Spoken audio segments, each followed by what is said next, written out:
Hey guys, welcome to another episode of Speak, Listen, Human Stories. Today we've got the lovely Rebecca Carroll here. And in her own words, she is riddled with tizzle. Now, I thought that was hilarious because I get it. Yeah. I absolutely get it. So what we mean by riddled with tizzle, ADHD, borderline personality disorder, depression, anxiety disorder, and bipolar. Yep. That's pretty much the whole shooting match, almost. Yeah, pretty much. Yeah, it's a huge number of things. A lot. You've a lot going on. Yes.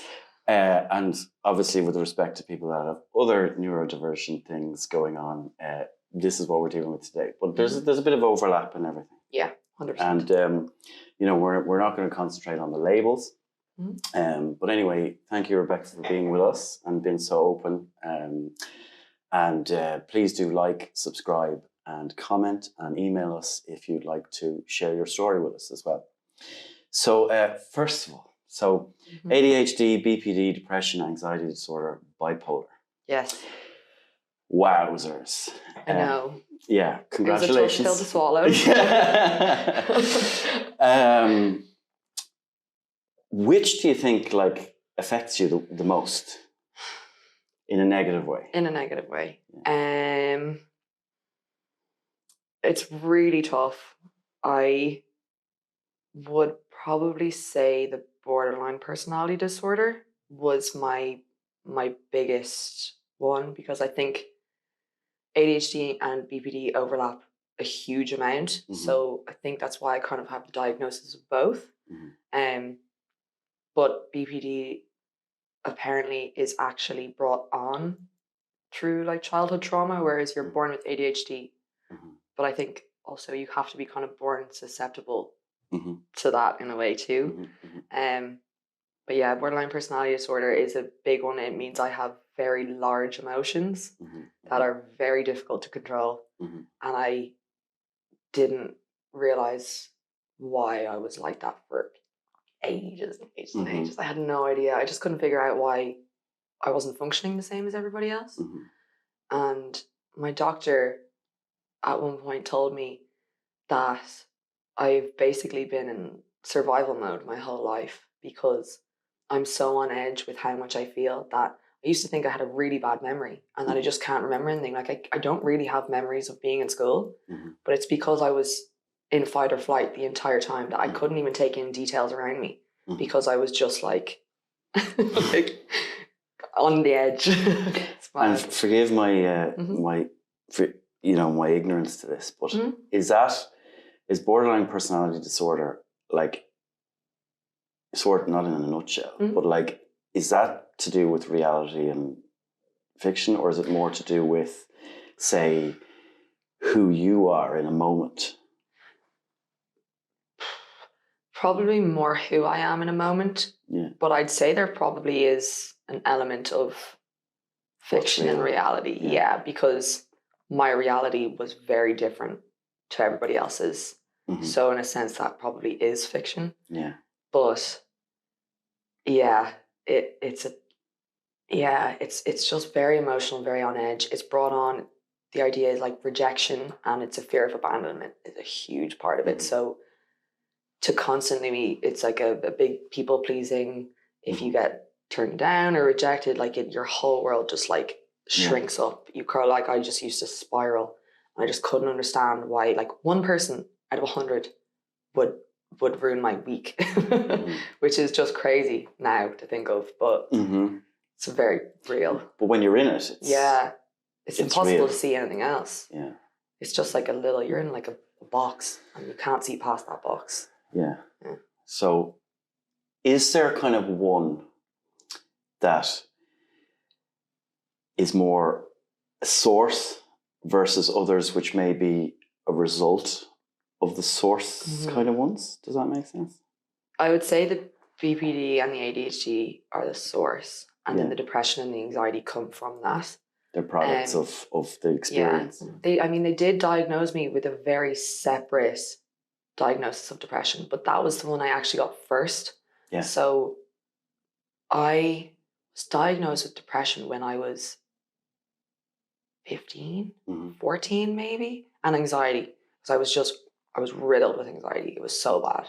And I look back now and I think it's that I had so many emotions. I just couldn't understand what I was feeling. Yeah. So it was just a ball of mess inside me because I just couldn't distinguish what I felt in the moment. I had trouble like understanding other people's emotions as well because they weren't as strong. So I think then, the depression came from that. So I think the BPD is the core, and the ADHD as well. They're kind of, they overlap so much. I kind of just swapped the terms around. Yeah.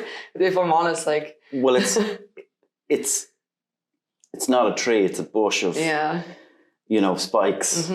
I think I off the bat tell people I have ADHD because it's so much more well known. Yeah. That I just, and it makes sense to people. They're like, oh yeah, I can see that. Whereas if I tell people I have BPD, they're like, they ask more. So I'll tell people kind of closer to me I have BPD. Yeah. So I can explain myself. And people I think borderline personality disorder is associated in a much more like negative. It's more of a psychiatric. Yeah. Which it is. Is that fair to say? Yeah, probably. Yeah. Probably. Yeah. Obviously I'm not qualified to make a comment on any of this, but just in your opinion. Yeah. So when you were a teenager, you had all this stuff going on, and being a teenager is hard enough, whether it's for a boy or a girl. Chaos. I mean, geez. It's chaos. What a shit show, Such a shit show. And, a lot of it, in my experience, it was traumatic events that trigger things, but it was also basic things like, I sort of, in hindsight, and, not to make light or, of it, but like, I felt like for sections of my life, I was actually malnourished. I was getting enough food, but I wasn't getting enough, and I basically remember between, having a headache for months. And now I know it's because I just didn't drink any water, right? So not to make light of these things, but like, if I'd just known these kind of few things, very small, it would have stopped me going into places triggered by, I may have been able to deal with things better. Yeah. I think my friend said to me recently, he was like, if you're 1% dehydrated, it affects your emotional range. He was just like, God, I should really drink more water. For you, it's obviously much more in depth, and there's certain amount of like you said about the ADHD or perhaps the bipolar. Yeah. You're born with that. I actually temporarily forgot about the bipolar. There you go. So, but certain things, you are born with, which can be, you go deeper into with experience or traumatic events, but some of them are more psychological, more psychiatrical, and then all these together, you're carrying this compressed weight around with you. It's claustrophobic almost. Yeah. How do you think that affected your relationships in your younger life, and even now? And even now. God, I just horribly, in terms of friends, boyfriends, and family, it was just a nightmare. I remember as well, I'm very real. I would consider myself very real. I'm not very good at hiding who I am, but I used to really I'd mask, and I'd try so hard to fit in with everybody else, and I'd just be so miserable. And then I would just hang on. Take your time. Yeah, I'm thinking now.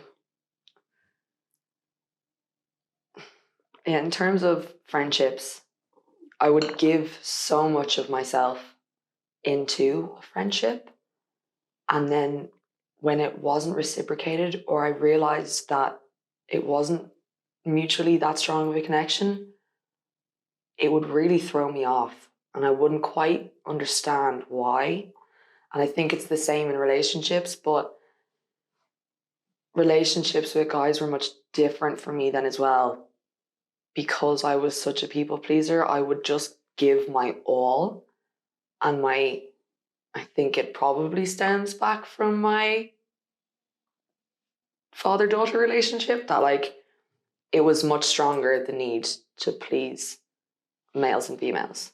Like I could get over a girl rejecting my friendship, but a guy to reject my friendship or relationship was so much stronger.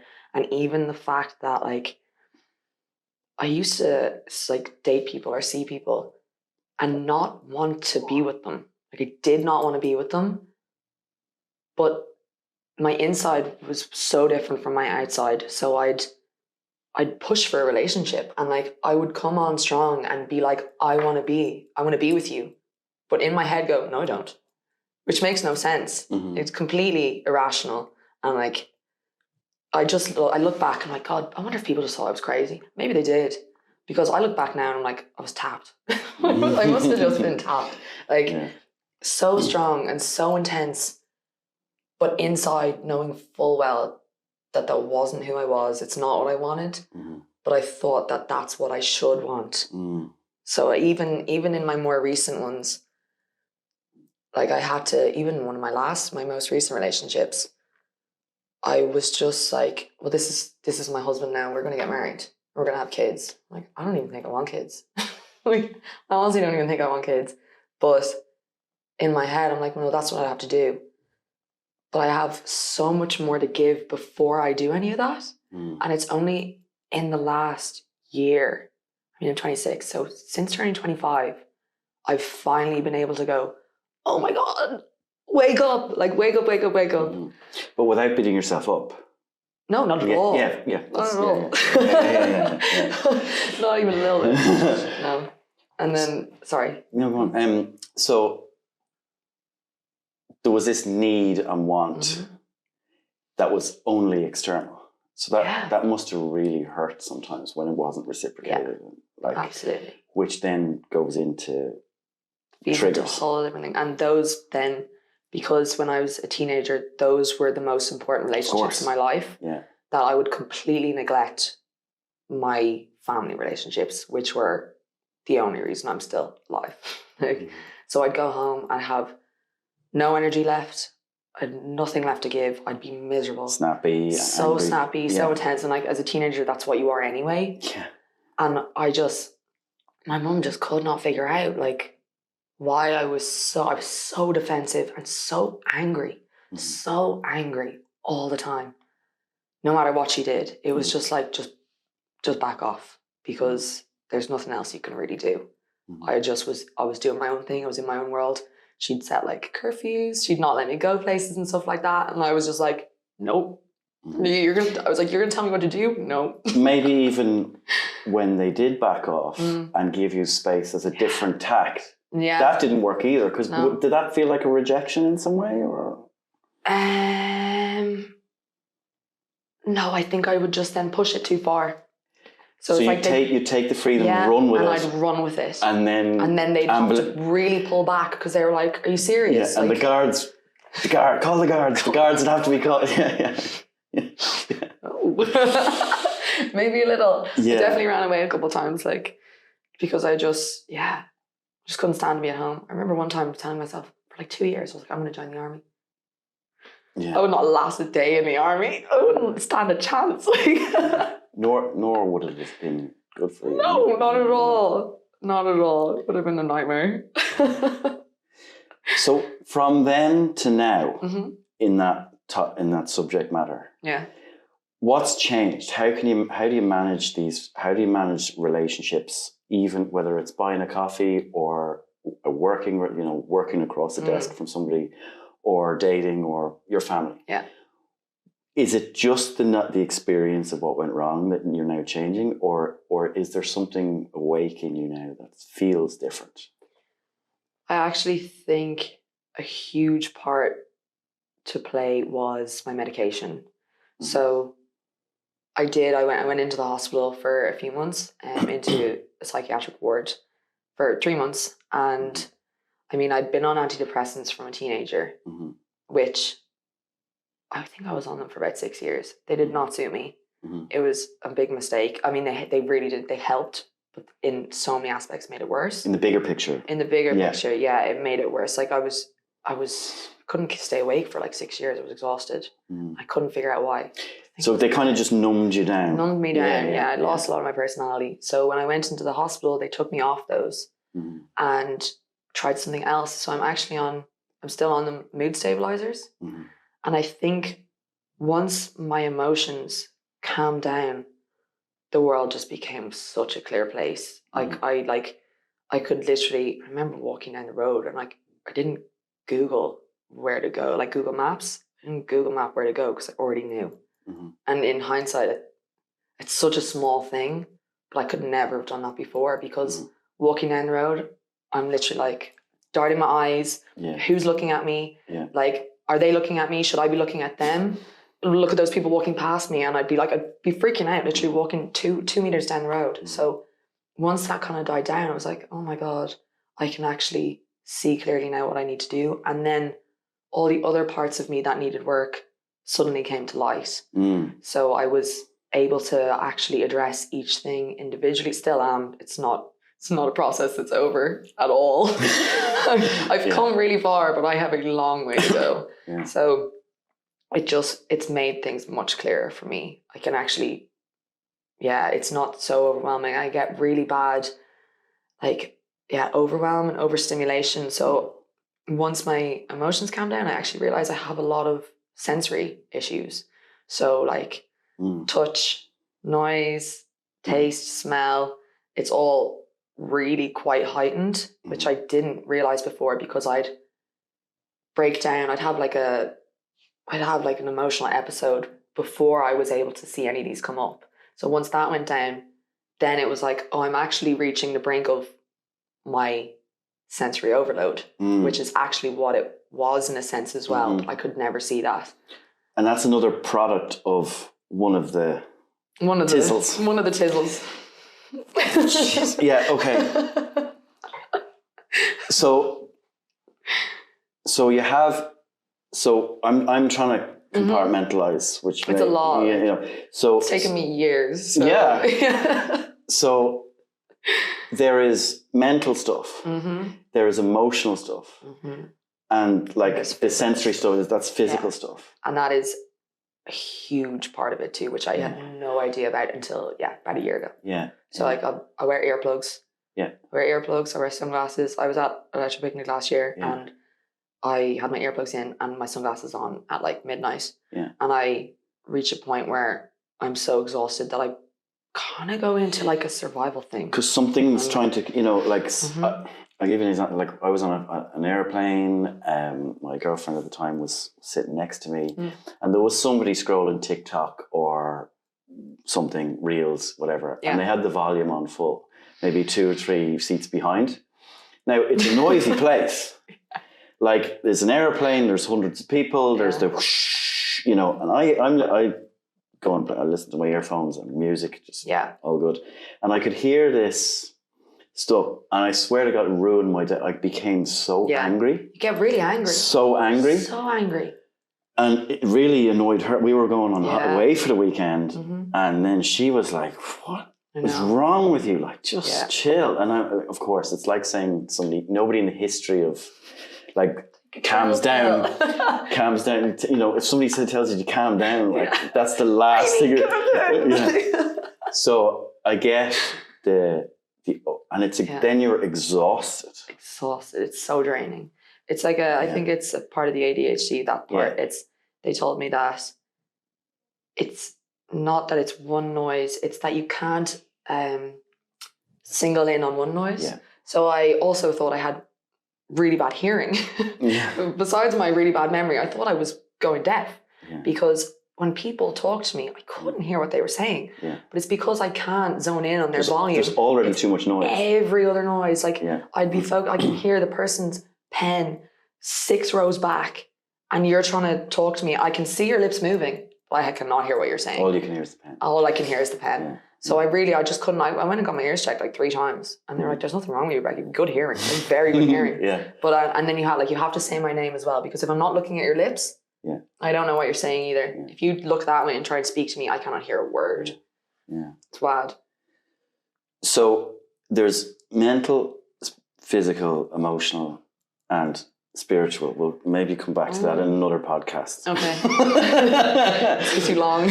There's so many layers. We've only got an hour. But look, but there's a lot going on. But then there's also a lot of tools. Mm-hmm.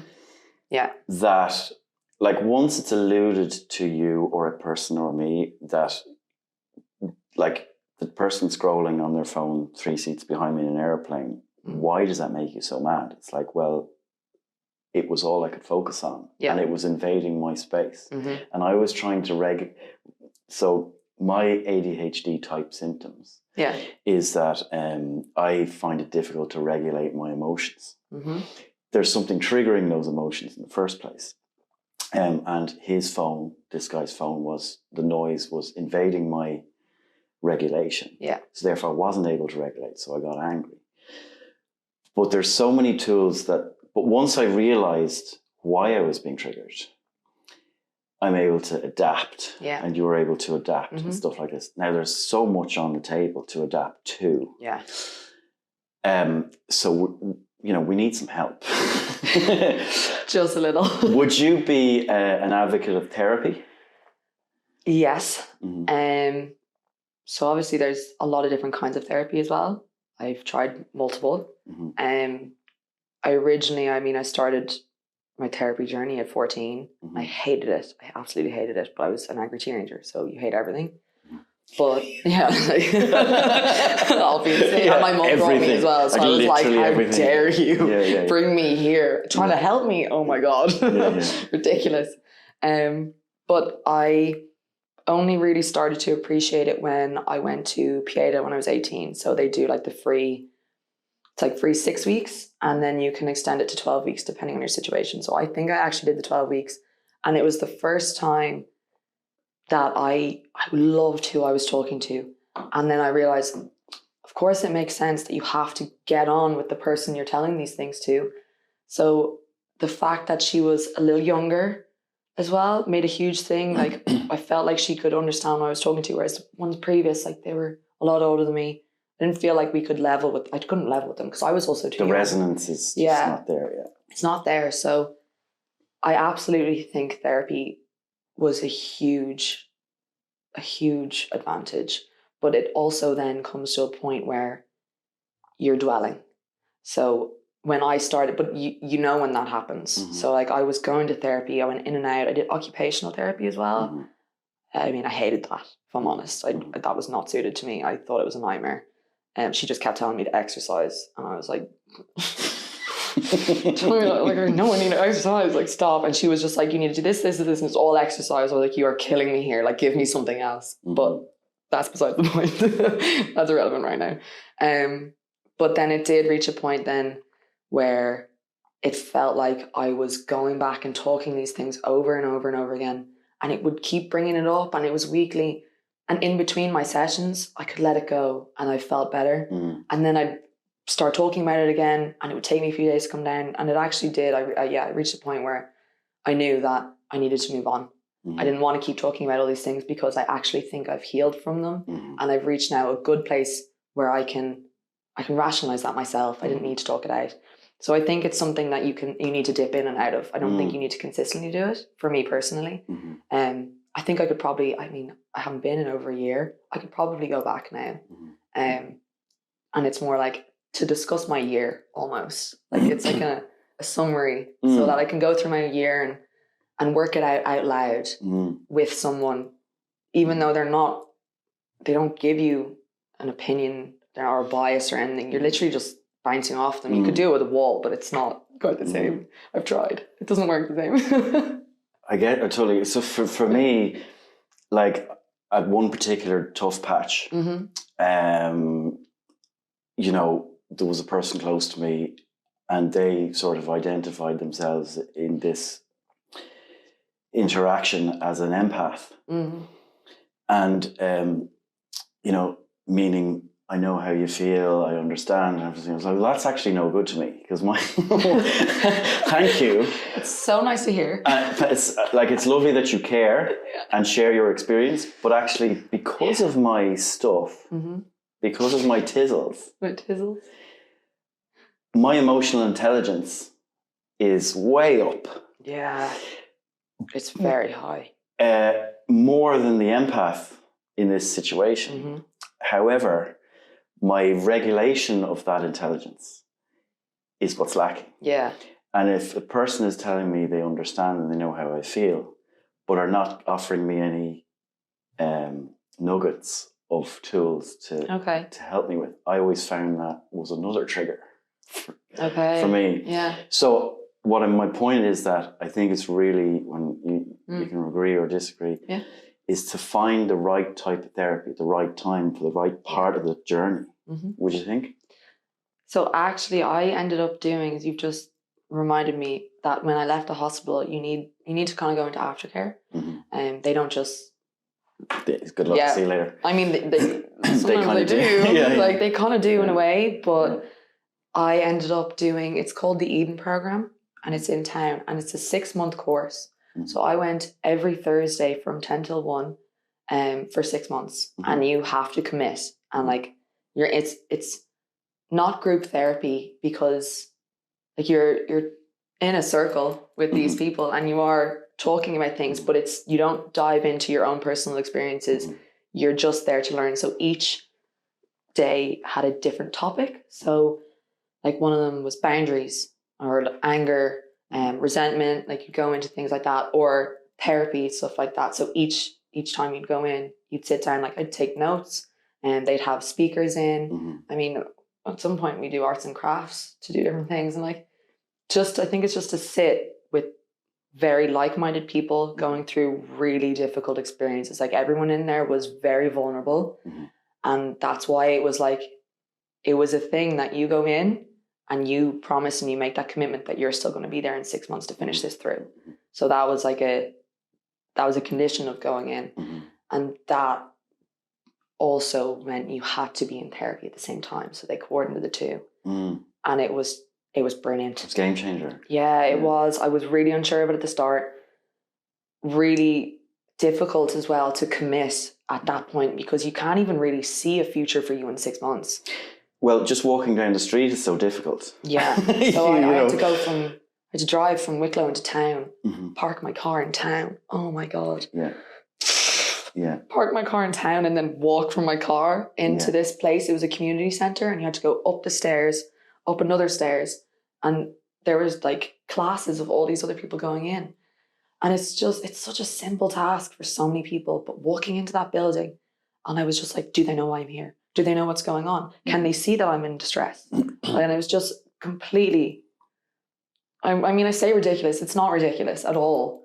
But it feels reality. Ridiculous. Yeah. It feels stupid to be so hyper aware of what people think of you and what they're gonna like take in, or what information they're taking in. But I also then realize, I think I analyze everyone around me like that. People do not do the same thing. People don't care who's walking past you on the street. They really don't. And even I don't. But I'm constantly thinking about everybody else. Yeah. There's a channel running. Yeah. There's a movie playing. There was, honestly, whether you're several. Watching. Yes. There's like. Yeah. I think at one point I counted 7 for myself. I always say 7. Why did you pick 7? Because that's how many realities I'm thinking about at the same time.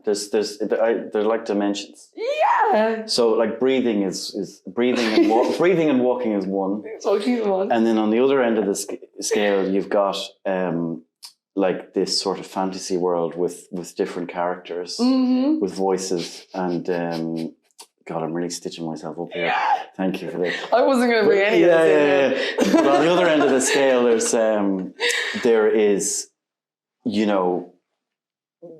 things that one could consider to be potential spirit guides or fairies or mad stuff. Yeah. And then there's everything in between. Yeah. So there's 7 layers most people are able to focus on 1, 2, 3. 1, 2, 3. Yeah. Parking in town. So eating, breathing, drinking, walking, and sometimes maybe even going to a car park, locking your car, etc., making sure you've got your phone and your wallet, whatever, your bag. that's part of maybe level 2. Yeah. And then level 3 is thinking about what you're about to do or what you've just done. Or what you did 20 years ago. No, you see, that's up in 5, 6, 7. Oh, okay.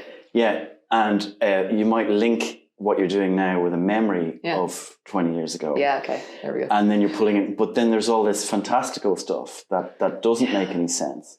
That's in between. But like the song that I'm playing in my head. Yes, or the song that you wrote when you were 6 that you can still remember. My diary entry. The drawing, when I was 4. yes, and the drawing that you made. And is that drawing actually the house I'm going to live in? And that house looks like that. And I wonder. Or maybe I should be a painter. Yes. Yeah. Or maybe actually no. Today I'm going to be a drummer, and I identify. Or I could build the house for myself in the future. But build it out of cake. Yes. All of these things. Yes, but I need land first. Yes. But maybe I should then get a van. But then you should marry somebody that has land. Yeah. And then, you'll be happy. Or maybe I won't marry anyone and I'll just adopt a lot of animals. And I'll open a rescue farm. And I'll identify as a llama. Yes. Because and then I'll be a stock trader. They're the most, but this is where the mind goes. None of them are linked. None of those were linked. When you've got these things going on, this is where the mind goes. And, I mean, when a person has a lot of diagnosis with a lot of letters, the other people outside of that just don't get it. No, and it's really hard. Yeah. I think a huge thing that I've been working on is patience. Yeah. Because people don't understand and it's not their fault. It's really not. And I think that was a huge reason why I was so angry. Because people didn't get it. And they would try and get it, but they didn't get it. And it's the same way people go through grief. Like, people lose a family member. And I've been really lucky that my very close family, as you know, just hasn't passed away. There have been people, but not that I see often and that I've grown up with.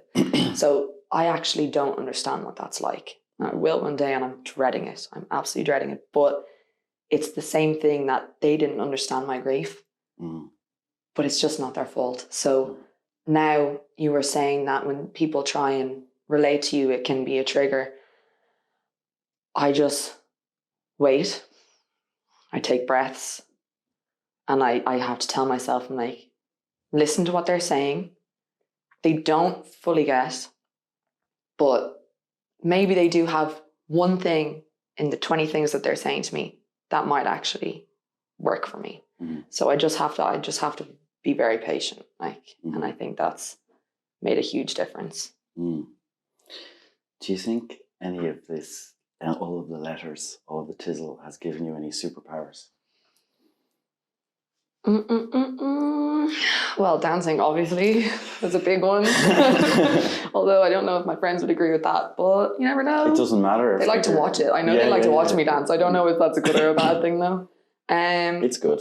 I think being with people, I'm good with people. It takes a huge amount out of me. My social battery is not great. And now that I've kind of been able to identify that that's what's draining me. Like sitting here with you, I'm fine. This doesn't actually bother me at all. It really depends on the person and the situation. So I think it helps that I've known you all your life. Well, exactly. That's kind of it. And also there's nothing else going on in this room. Yeah. It's very quiet. And I know you. Yeah. But to sit here with a stranger and do this, and if I could hear something out there, that's going to eat away at me very quickly. And so I think when I need to be, I'm very good with people. But then my superpower has that weakness where I have to draw back. But I also then, my other one, my second superpower is that I'll do anything. I'll do anything. Like, I want to do everything. And I think I can do anything.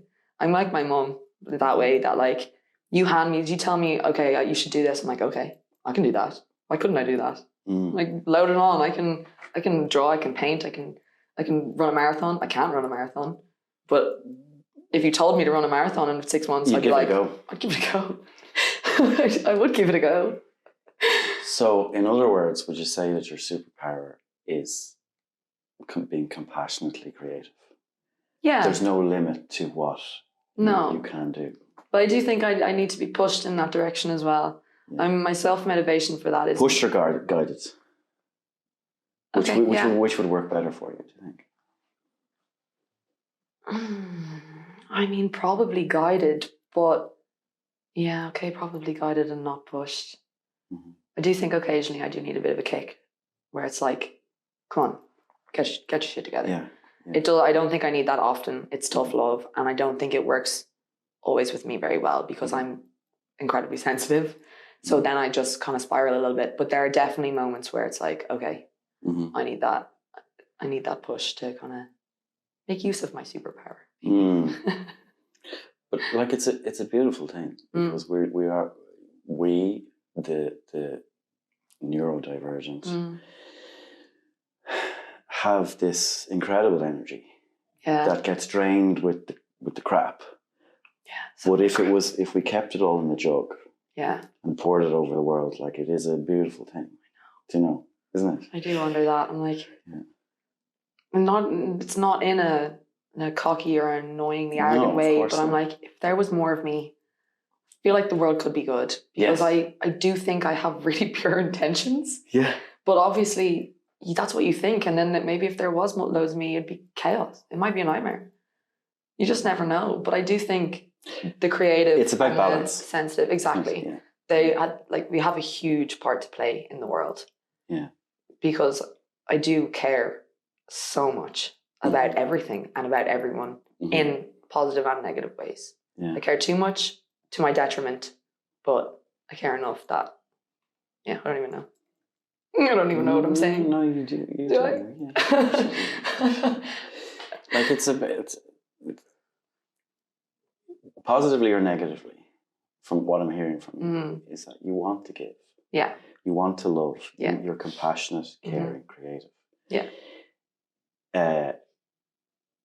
And the optimum place for that is in a place of nourishment and encouragement. Yeah. But all the tizzles drain that away. Yeah. So it's about having the tools to not let that drain away, having a full cup to share. Yeah. I think a really big thing was finding my people. Yeah. Yeah. Your family. Oh my God. Yeah. Life-changing. I never knew what it was like to have friends that really care about me. I just never had that. People just, because I cared that much, so much, they didn't give a crap about me the way that I gave a crap about them. And it's not their fault either. That's just how they feel. It's just how they function, and that's how they work their way through life. And that's enough for them, but it wasn't enough for me. So I actually found my people at festivals. And because, oh my God, it's just a giant hub of neurodivergent people. And I think then... Or passionate people. Passionate people, creatives. And well, obviously it's everybody that goes to them, but the people that I seem to be drawn to, which is actually how I ended up working in events, is because I went to all these festivals, I found my people, and now I don't want to be anywhere else. So I'm now pursuing a career in there because everyone, I remember, like I worked last summer, and I was so stressed by Sunday, I could not cope. And because if it gets too much, I start to I can't keep my eyes open. My body goes into it's like a homing beacon. Spasm. No, it's a homing beacon, so it'll take me. But I'm not there. Yeah. So it's kind of, I'm conscious enough to go, oh, my body's taking me home now. But if I can't hear anything, I can't really see anything, my body just knows the location. It freaked me out the first couple times that happened. I was like, I woke up and I was like, what the hell happened? But I actually think it's weird, but it's cool. And I remember that happened to me. And I tried to explain it to my boss. And I was like, he's going to think I'm absolutely crazy. I was like, how am I meant to explain this to someone? And it's worse that when I got there to explain it to him, I couldn't speak. I had no energy. And I was meant to be working my shift in 20 minutes. And I literally was sitting at a desk. I think I ended up on my knees. And I was just I just looked at him and I was like, it's okay. He was like, I didn't say anything. I think my eyes started to water. I felt my face get hot and I couldn't speak. But he was just like, go. He's like, it's okay, go. Yeah. And I was just looked at him and I was like, like so much. And I went into my tent. It was like Yeah. blackout, earplugs on, like Yeah. into a little hole for like hours, and I came out like a new person. Well, you know, we need to. One needs to find the opportunity to balance and to be in our right place at the right time. You know. Yeah. How do you say with the depression / anxiety kind of thing? How do you, compared to before, stop yourself from dipping? I mean, do you? Can you? Yeah. For starters, yeah. Yeah. So before, we don't have the tools to, when we're younger, we don't have all of the tools to stop us doing that. How do you do that now? Maybe it's actually less that I can stop myself dipping. I just know how to deal with it. So I do function very much in patterns. My mum actually was the one that pointed this out to me. And I remember she said it to me and she was like, you know, you have like a cycle. I was like, okay. What? She's like, yeah, like you reach this point of the year. It's like June, I have a meltdown. I'm absolutely manic for summer. Okay. I'm like, I'm free, it's sunny, oh my God, let's go. Yeah. And then I back around and I dip and then I dip again. Okay. So now that I know that cycle, I know when they're coming. I can't really still figure out why it happens at those times, and I don't know how to stop it. But I know that like I need to exercise, I need to drink water, and I need to eat 3 meals a day. And it's so basic, but it's just makes a huge difference. And I know now that rather than distracting myself from how dark that place can be, I have to sit in it. And it's the hardest thing ever to just sit there. Like I'm sure you know, to just sit there and just be miserable and just accept it. And I remember sitting on my bed only a few weeks ago. I mean, I feel great now, but 3 weeks ago I was not okay. And I just sat in my bed and just went, it'll pass.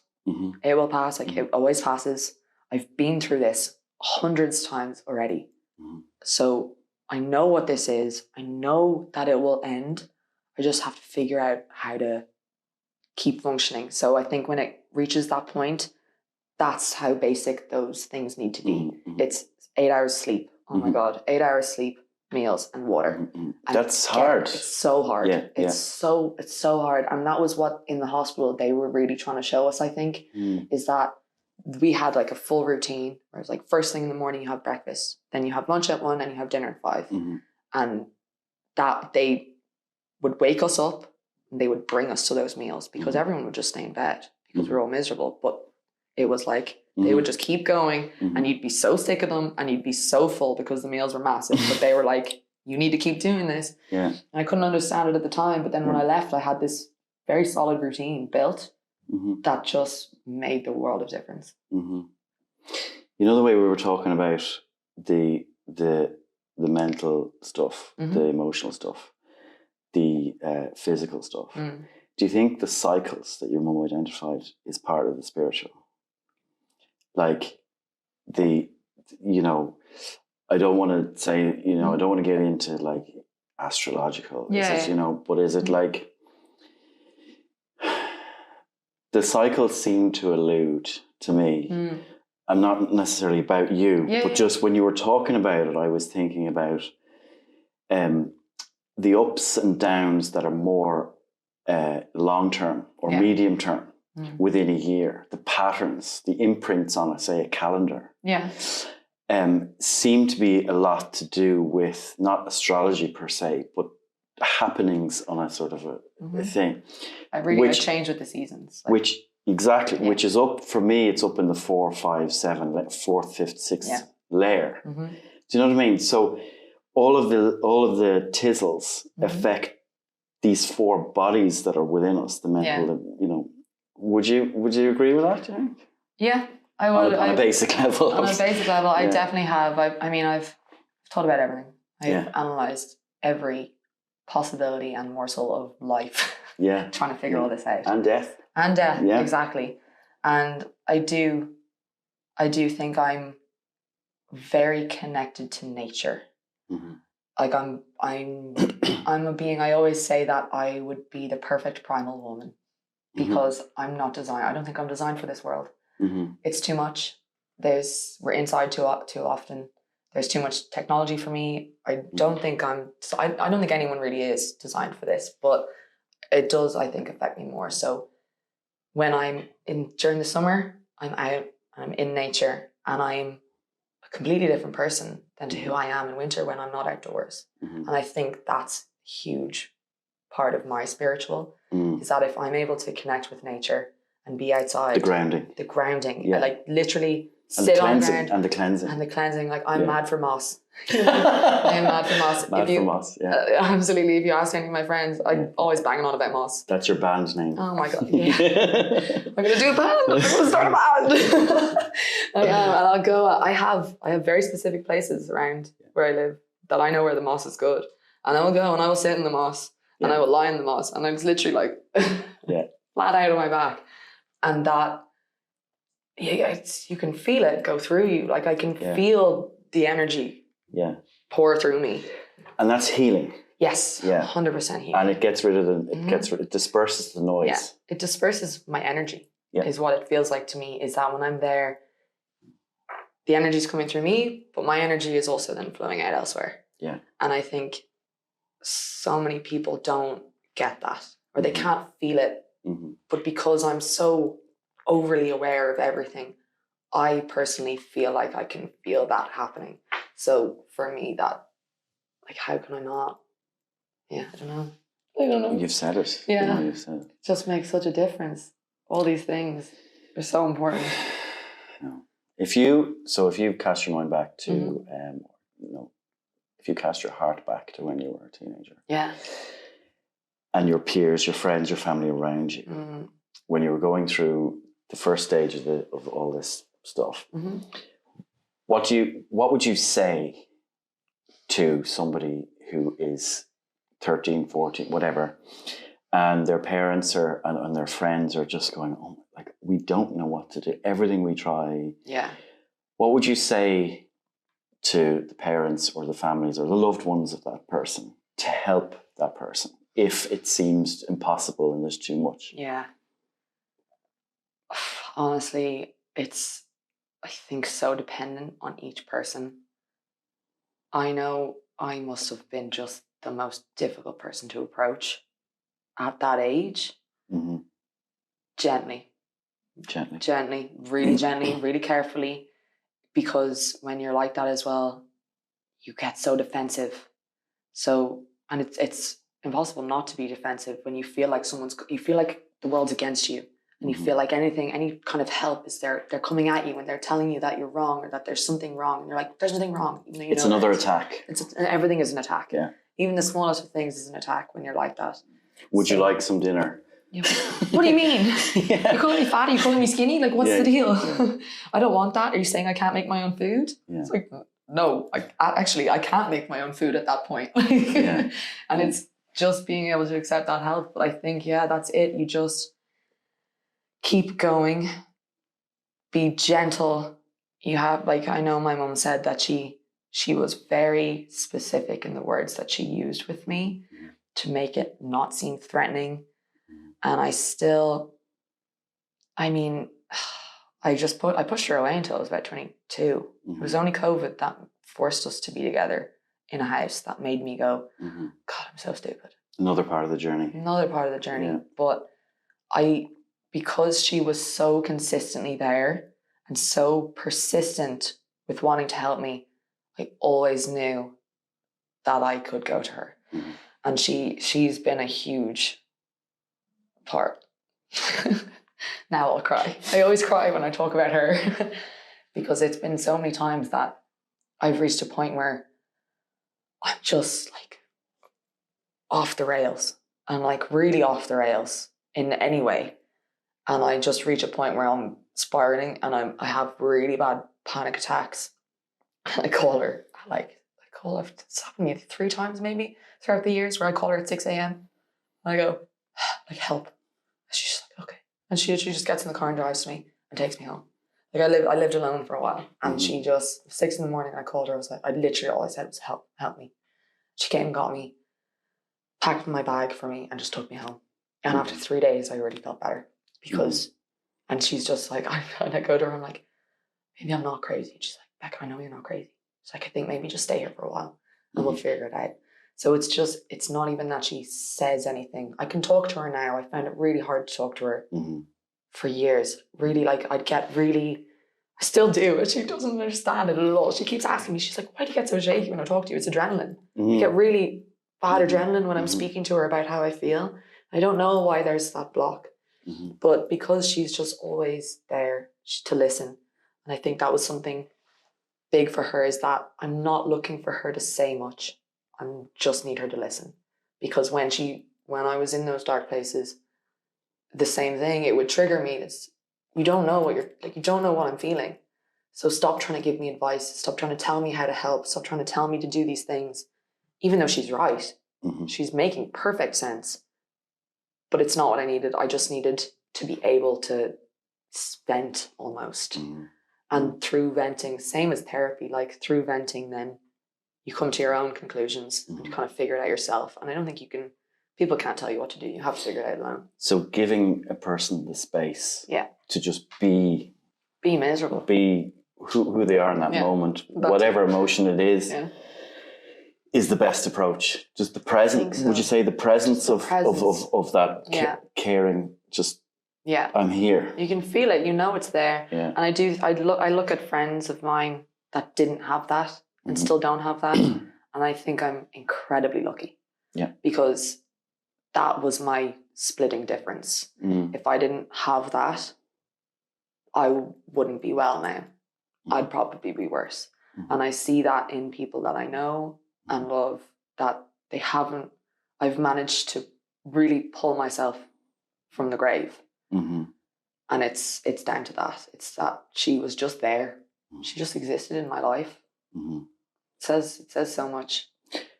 And for people out there who may not have a person in their life, like your mum, whoever that person is, who feel like they're on their own, who feel like nobody understands. Like, I know you'd agree with me when I'd say this, like in a lot of ways, my friends have become my family in a lot of ways. Yeah. But your people, the person who helps you, may not be a family member. Yeah. Because that environment for a lot of people is very toxic. To be. Yeah, exactly. But the point is that, like, find your people. Find your people. Whether that's within or without therapy or a mixture of both.